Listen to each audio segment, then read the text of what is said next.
তোমরা কেমন আছো? তো গাইজ আজকে আমরা মাইনক্রাফট খেলবো। বাট গাইজ দেখেন আমরা মাইনক্রাফটে কোনো করার কাজ করছি না, মানে ভাববো যে কিছু করতে পারছি না। তো দেখেন আমি নেদার পোর্টাল এসেছি, আর আমি এমনিতে মানে ক্রিয়েটিভ করে রেখেছি যাতে এমনিতে জন্য যাতে আনপ্লো তো আসলে বসি মাইনক্রাফটে। তো তোমাদের মাইনক্রাফটের নেদার পোর্টালে যাবো। তো গাইজ দেখো আমি যতই নেদার পোর্টালে কিছু করি না কেন, এই দেখো দাঁড়াও স্কেলেটন। ওকে ভাই এটাকে সরা, ওকে এর মধ্যে একটা দিলাম, ওকে এবার ডাউনে। এই দেখো হবে না, আমি দেখো কি সব করলে হবে। দাঁড়া এইটুকু উপরে করে আমরা ট্রাই করবো, আর তোমাদের দেখানো হয়নি। চলো গাইস এখন আমি আজকে ট্রাই করবো। আর তোমার গেলে একটু ভয় কম লাগতে পারে, আমি মোবাইলে খেলি।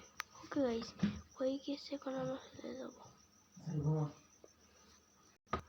গাইস আমরা চলে এসেছি।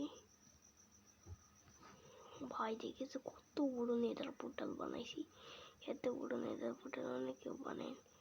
তো গাইজ আজকের মতন এইটুকুই। আর আমি এ দেখো গাইজ আমার ভিলেজ, কত বড় ভিলেজ, ঠিক আছে গাইজ আমি একাই বানাইছি এমনি। তো গাইজ আজকের মতন এইটুকুই, শুধু নেদার পোর্টাল এইটুকুই দেখালাম। তো পরবর্তী মাইনক্রাফট পার্ট অবশ্যই আসবে, তোমরা কমেন্টে অবশ্যই 50 বা 100টা লাইক করবা। আমার এখন তো চ্যানেল একটু বেশি গ্রো না, এই কারণে স্কেলেটন বানানটা একটু ভুলে গিয়েছে, তোমরা একটু দুঃখ করে দেখবা। তো গাইজ আজকের মতন মাইনক্রাফট সিরিজ এই পর্যন্তই। আজকে হলো পার্ট 1। আমি পার্ট 1 বেশি ভালো করে দেখাতে পারলাম না, বাট তোমাদের পার্ট 2তে অবশ্যই তোমরা ভাবো যে আমি পার্ট 2 তো ছাড়ি না। তো গাইজ তোমাদের একটা ভুল, কেন আমি শর্টসে দেখবো একটা মাইনক্রাফটের পার্ট 2 রেডিস্টান ইউটিউব ওরাই দেখবা যে আমি ঠিকই বলেছি। তো গাইজ এখন আমি ঘুমাতে গেলাম, আর ঘুমানোর সিনটা হয়ে দেখো গাইজ আমাদের বাড়ি। তো গাইজ আজকের মতন বাই বাই, আমি এখন ঘুমাবো গাইজ। তো আজকের মতন বাই, আসসালামু আলাইকুম।